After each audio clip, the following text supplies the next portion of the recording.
अस्सलाम वालेकुम दोस्तों, क्या हाल है? ठीक हो? दुआ खैरियत से हो?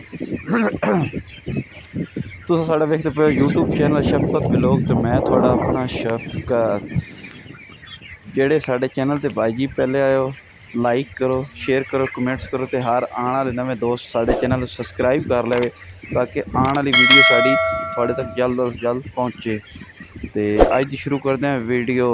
अज का साढ़ा टॉपिक है जनाब भाई एक फाइन ਜਿਹੜਾ एक फाइन लगा हुआ होंदा उसदे पिछे कितने ही कूलिंग पैड दरकार होंदे न।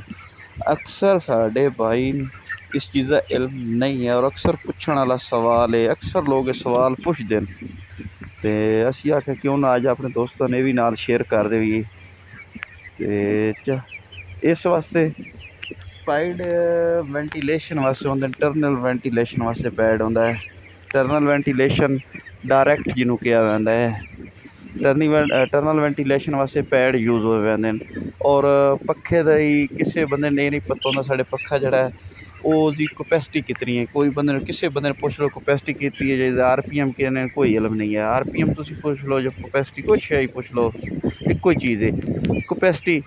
पर एक मिनट के साढ़ा जो पक्खा है एक मिनट के कितने चक्कर ला रहा है, RPM आख्या वैंदा है, कैपेसिटी आखिया वैंदे नूं सारिया चीज़ां नोट आ वैंदियां।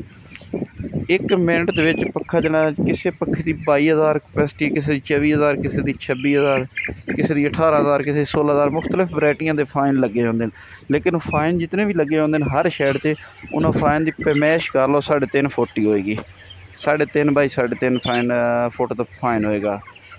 तो फाइन जो अच्छी क्वालिटी के फाइन हैं उन्होंने कैपेसिटी जनाब 24,000 है, लेकिन 24,000 कटते नहीं, वो कटते 21-22,000।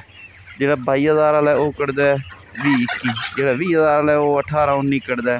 इस वास्ते क्योंकि साढ़े फाइन जोड़े होंगे उन्होंने चेंजिंग को नहीं होंगी, उन्होंने बेल्ट चेंज को नहीं की होंगे। अगर उन्होंने बेल्ट चेंज की वजन और उस अलावा मोटर नवी होवें जेन्युइन मोटर होंगे कैपेसिटी कटते रहते हैं।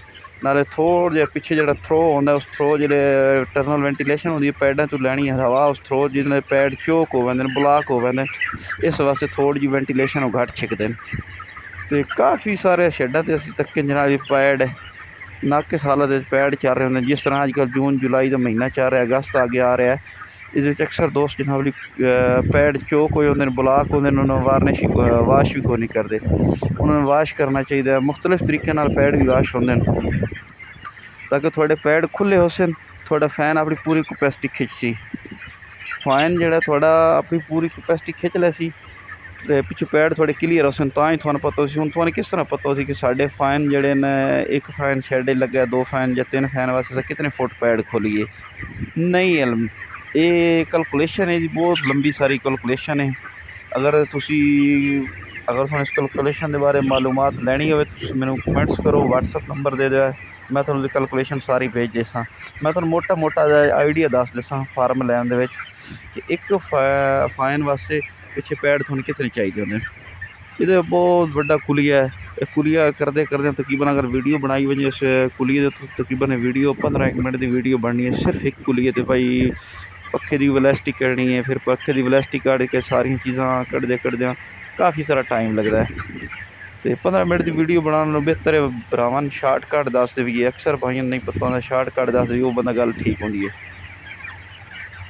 फाइन जोड़े थोड़े होंगे ना फाइन शैड अमूमन शैड के फाइन जोड़े ने 8 फाइन लगे होंगे, कि ना शेडा 9 फैन लगे होंगे, कि ना शेडा के जाके तको 10 फाइन ही लगे होंगे। सैडा नाल कन्न बनाए होंगे, लोग कहते कन्न बने होंगे, कि ना 12-12 फाइन लाए होंगे जी, 4-4 फाइन का लगे होंगे।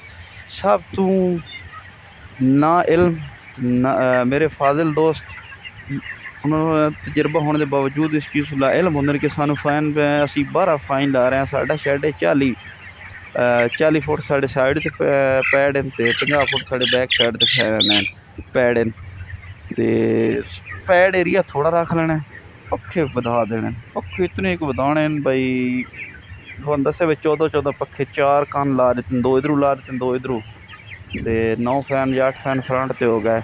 वो ला ले तुसी ये तो सोचो भाई तुसी फाइन जो एक फाइन है वो अज के दौर में मेरे ख्याल मैं मल्टी फैन तो अजकल नहीं मंगाया ना ही इलम इस चीज़ का, लेकिन कमो बेश 1.5 लाख रुपये का एक फाइन है। माड़े तो माड़ी हालत में हो सकता इस रेट अवाबी हो ज़्यादा ही हो, लेकिन अक्सर साढ़े भाइयों ने इस चीज़ नहीं पक्खे ला देने, फालतू पक्खे ला देने, लेकिन जी चीज़ पिछले रिक्वायरमेंट है, रिक्वायरमेंट ही नहीं पूरी।